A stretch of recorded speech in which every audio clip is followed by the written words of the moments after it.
Well, good morning, good morning. We are streaming live. It's almost 8:30. We're going to gong ourselves in for 20 minutes together. This is Casper. Most of you know Casper. Hope we're going to see some new people today. We're happy you're here. Not that the old people aren't the best. But we're just glad you're here. We're glad that we're able to share this time together and share this light in the world together. As we know, humanity is waking up and we're in the firestorms on the way to a new day. And the good news is there are more light workers on the planet than there have ever been before. So that's a good thing. And that is where the light of the world is right now. Those of us who are waking up. It was a great quote from all the way from UK. Well, hiya, Lynn. How are you? Thank you for your great work with New Thought UK. That's so wonderful. Good morning, Pam from Santa Rosa. We're glad you're here this morning. Of course, for Lynn, it's not this morning, it's this evening. Well, we're glad. That's so great. Glad to have everybody connected. There's Missy Grant from North Carolina. They're all gathering in. Here we go. We're going to count ourselves in, there it is. It's now time.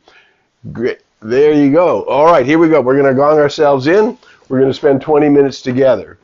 Whoop, there's the gong. There we go. Okay. Remember, the gong is just a tone. These, of course, are Tibetan bowls, but it's a tone. The idea of the tone is to remind us that we're all sending out a signal to the law of mind or the law of the circle. That which comes from us is returning to us as the multidimensional aspects of our experience. So what we know is where our attention goes, our energy flows, right? So what we know is that we want to put our attention on that which is the highest and best. And we do that by aligning ourselves with Source and remembering that the I am presence, I am that I am that, which is what Moses was told when, by what authority would he free the Israelites, right? It's the I am presence that is the universal gift since our inception as a conscious being, and now we're looking at what it is to be a conscious being, awake in the world and applying our consciousness. It is now and has always been my expanding awareness that brings a greater good. It is now and it has always been my expanded awareness that brings a greater good. So let's just see if in these next 19 minutes together that we can expand our awareness a little bit and have the courage, the heart to step into our lives in a bold, dynamic way. Good morning, Reverend Trish. Good morning, Ann from Hawaii. Good morning, Paul. Nice to see you this morning. Good morning, Carol from Whittier. There, all checking in. We're all here. All right, here we go. Big deep breath in. We're going to let out sound and then relax the shoulders. I am that. I am my I am consciousness. It's my true and eternal nature. I'm tuning into it in a new way right now. Another big deep breath in.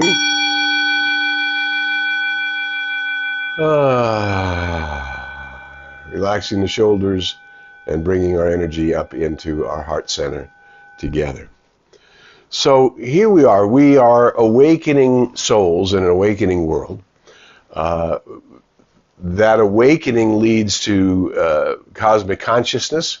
Cosmic consciousness is the full awareness of who and what I am in the cosmos as an image and likeness of Source or God or the One or energy and matter are equal, that I am that, and to really begin to use that.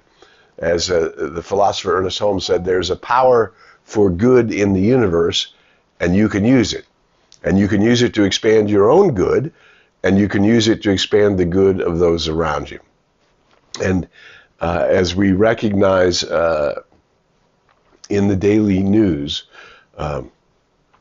expanding our own good is good so that we can expand the good around us and allow the confusion in the race, which is the egotistic battle between my separated self grabbing power and wealth and authority and the endless thirst of the ego. The small self always wants two things. It wants to be right and it wants more.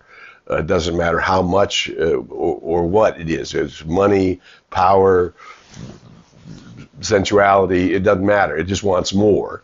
And the same thing is true that it wants to be right. Well, I was after this power and I got it, so I must be right. That's all the self-circulating small self believing that its separateness is some kind of authority, when in fact our authority comes from being united with the One and drawing that power and that force, because it's our true nature, into the world. Now, one of the things that we're reminded as metaphysicians, meaning looking behind that which appears in the physical world, that which is in front of, along with, or beside. Good morning from Oklahoma, Marguerite. Nice to see you this morning. Good morning from Houston, Gail. Nice to see you this morning. So nice to have everybody here. So there's only one thing that knows itself. And the thing that knows itself is spirit, the eternal thing. It knows itself. What spirit knows is. We are born in the image and likeness of that. We are that. We are 100% spirit. You're not going to become a spiritual being. You will become more aware of your spirituality. You are already 100% a spiritual being. And since spirit is the only power that knows itself, that self-awareness, I am that, that's the source of our true power. Inspired by love, we are given the authority to use our conscious mind to bring forth whatever good we desire. One of the ways we measure that is very simple. Is it good for me? Is it good for everyone that's affected by it? And does it bring more life? If the thing that I am wanting, seeking, desiring, or claiming is bringing more life and harms no one, then you can have it, and there's no limit to that good. That's why we love that quote, that affirmation, good and more good is mine. There's no limit to the good that is mine. Everywhere I look, I see this good. I feel it. It crowds itself against me, flows through me, and multiplies itself around me. Now that means that the good that you're bringing is multiplying good. And good begets good, and the more good you get, the more good expands. And so that's what we're wanting to do.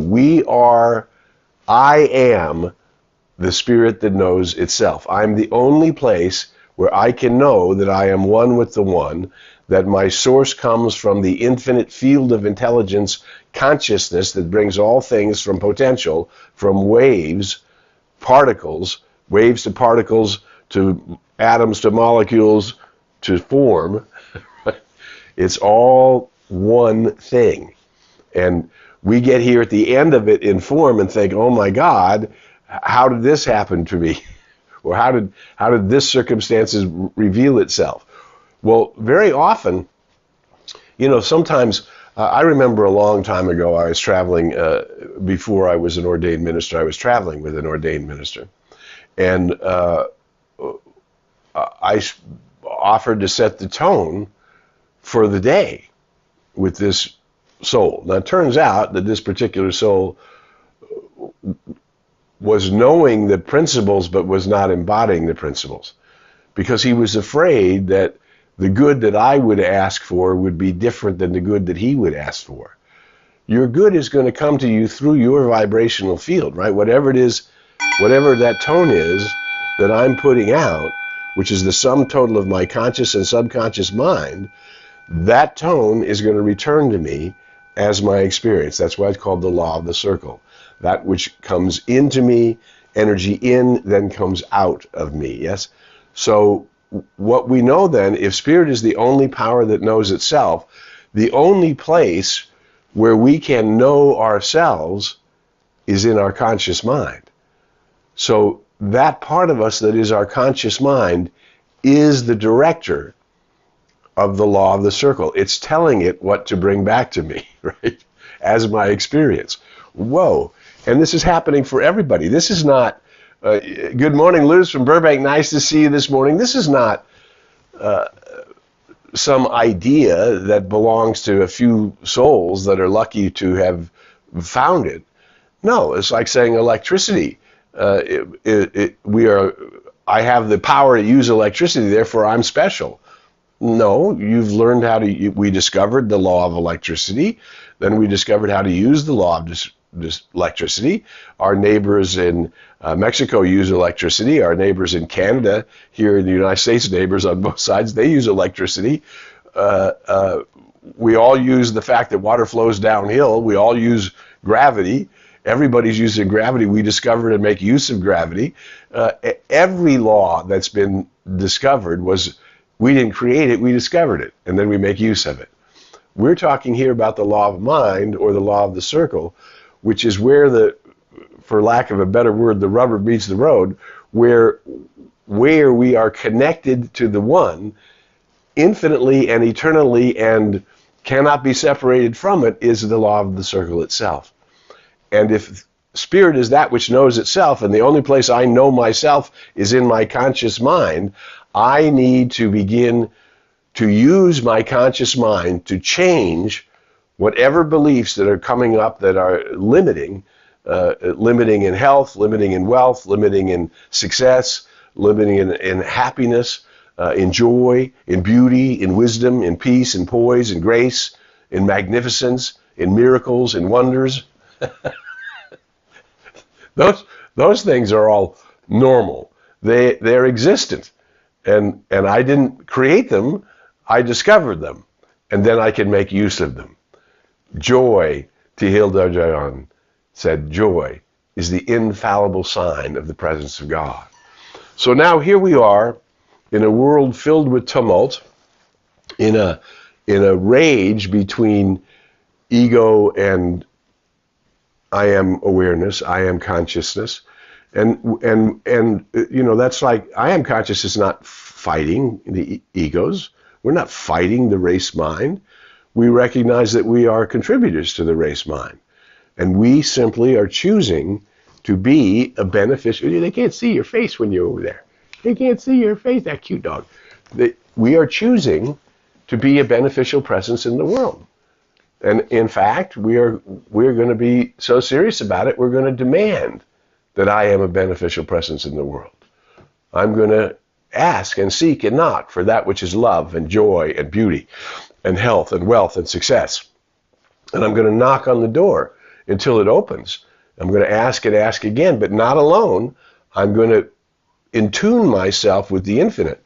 In Ernest Holmes' wonderful form of prayer called spiritual mind treatment, it is the first steps, the first two steps, recognizing that source, energy, creator, beginner, God, whatever name you want to give it, and God doesn't care what name you give it.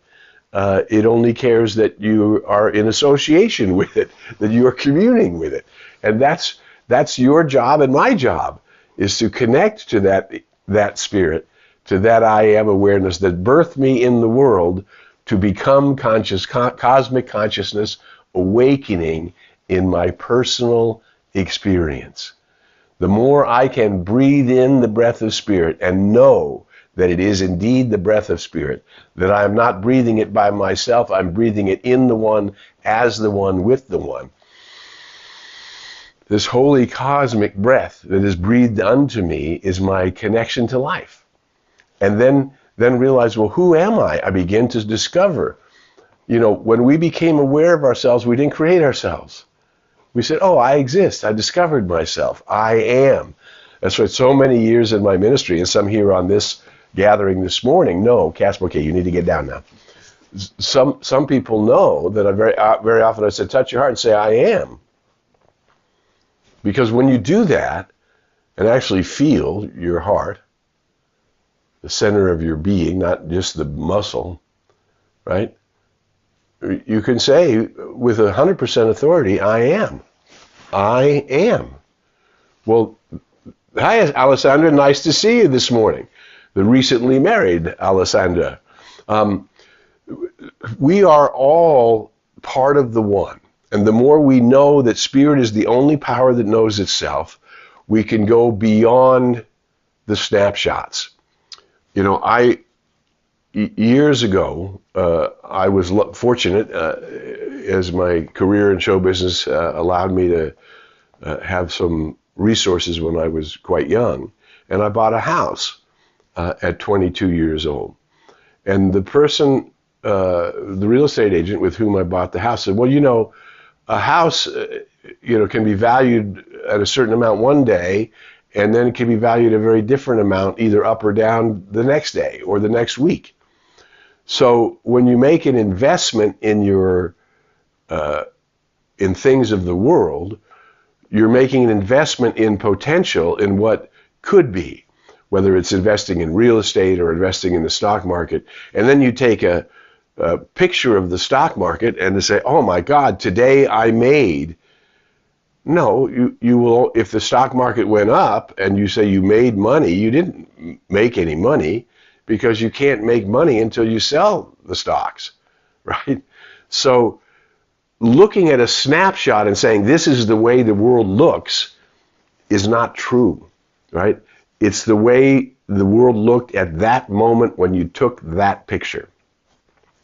And I'll tell you, here in Los Angeles, which is pretty well known, that we had striking fires fueled by striking winds and unusual perfect storm conditions for a fire. And for those of you in Europe, for those of you in the South, for those of you on Hawaii, for those of you who've seen pictures of, and I'm talking specifically right now about the Palisades fire, you say, oh, wow, that little community. No, because I live in that area, I was able to get a pass and drive down what is now a closed section of the Pacific Coast Highway. And those little snapshots you saw were only of one little frame or one house or a group of houses that burned down. The damage from that fire goes on for miles and miles and miles. So to say, oh, I understand that there was a big fire in Los Angeles County because you saw pictures of it, those pictures don't represent the scope of what really happened. When we see pictures of tumult in the world, you don't see pictures of thousands of airlines arriving safely and hundreds of thousands and millions of people traveling through the air every day, on the ground and in the sky, and landing safely. You don't see how it is that human beings driving separate cars on roadways can millions and millions and millions of them in cities all around the world, people making it safely to their destinations. And the percentage of accidents is tiny. So you see a picture of these horrible accidents and you say, wow, look how vast those accidents are. No, because you don't see the whole picture. The picture is millions and millions of people and traffic in cities all around the world, and people safely getting to their destinations. And this goes on and on. There are so many victories every day, and yet what we see pictures of or snapshots of are tiny little fragments that all of a sudden we believe that's the major thing that's going on. But let me remind you what the major thing that's going on is. The major thing that's going on is the world is awakening. The major thing that's going on is there's a dawn of a new day. The major thing that's going on is there are more conscious light workers seeking to bring light and love and joy and kindness and being a beneficial presence in the world than there's ever been in the world. And you're one of those light workers, because you know that you are one with the one. You know that you are conscious of one, and spirit is the only power in the universe that knows itself. And I must be that power because I know myself. Now that power is directly connected to the law of creation. Everything that spirit knows and contemplates and believes in becomes form.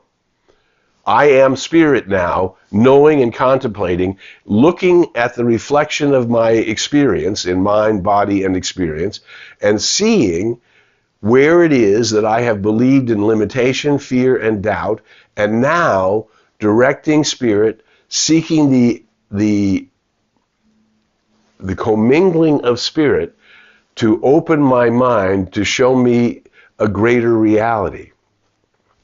Place in my hands the wonderful key that opens my mind and sets me free. It is knowing that I am a source of good in the universe and that I can draw on that goodness, the infinite wellspring of goodness, I can draw on to heal, to make whole. Healing means to make whole every aspect of my life. If, however, I stay in form and believe that the conditions outside of myself are causing me to be limited, then I have given authority to the dross of humanity, as opposed to the authority of the Christ consciousness, the Buddha awareness, the awakened one that is seeking to awaken as me. Can you imagine that Source created you, that you could be the place that discovers the glory of your own existence? That's the My Story Eckhart line that we talk about all the time. Yes, we know that we are connected to the source of love itself, that we were born from love, and that if I separate myself from the confusion of the race by means of prayer and meditation, by means of my affirmative attitude, by means of knowing that having affirmative attitude is the determination to draw on the goodness of life itself, the infinite wellspring of goodness, which is constantly overflowing, and I'm calling it into my life because I belong to it. I am one with it. I was conceived in the beginning as the place where that could happen. That's how much the universe loves you, that it created all of itself in and as you and left you free to discover it. And now we say, well, this discovery thing doesn't seem to happen overnight. No, even flashes of cosmic awareness don't happen overnight. They happen based on that we've been planting those seeds, that we would see in a new way, that we would understand in a new way, that we could then begin to live our lives from the place of Christ conscious, from the place of our at-one-ment, attunement with the one, and be an avenue through which that is happening in our normal, everyday human experiences. It is, and we can't. You can't just knock on that door and say, "Oh, well, I don't see it. I don't believe that." Well, then wherever you cut off that's your limit. Wherever you say, I can't tolerate any more good, that's your limit. But here it is right now. We are, tomorrow night, when you go to sleep, you're going to wake up, it's going to be springtime. It's a new day. And you know what Robin Williams said about springtime? It's God's way of saying, let's party. Right?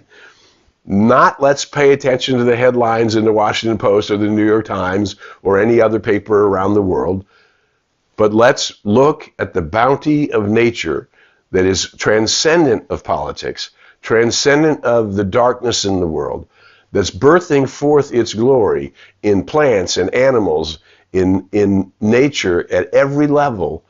It's springtime. It's a new day. It's a new time. Now, what are you going to do about it? Are you going to stay in yesterday's consciousness? Are you going to stay where you were yesterday and be limited by the belief system you had yesterday that did not allow you to awaken? Joseph Campbell said it in the 70s in his Bill Moyer interviews, the great mythologist. He says, well, what is the ultimate challenge? He says, the ultimate challenge is tolerating your bliss. The ultimate challenge would be uncovering that you really, really, really are born in the image and likeness of the one. That your soul is gazing at the infinite goodness and amazingness of Source. And it's trying to communicate that to you. It's trying to help you. Your own I am nature is trying to help you open your mind and heart to that which is health, wealth, love, and success as normal. Not struggling for it, but simply allowing it and then knocking on the doors to allow it to expand in all that is your experience. This is who we are, and this is what we can be. And here, our time is up. It's springtime. It's a new day. Spirit is the only power that knows itself. You are that power. Let springtime come into your life through your attitude, through your focus, through your awareness, through your mindset every day, in this new week, in this new dawn, in this new time. Let's be amazed. Next time we gather, let's just be amazed. I'm Harry Morgan Moses. You've been watching Coffee with Casper. If you've enjoyed the video in any way, please share it. Until we meet again, I invite you to go in the light, as the light, and with the light. May the long-time sun shine upon you. All love surround you, and the pure light within you guide you on your way. Casper and I send you the very best. We'll be back next week on Coffee with Casper. We'll see you then. Bye for now.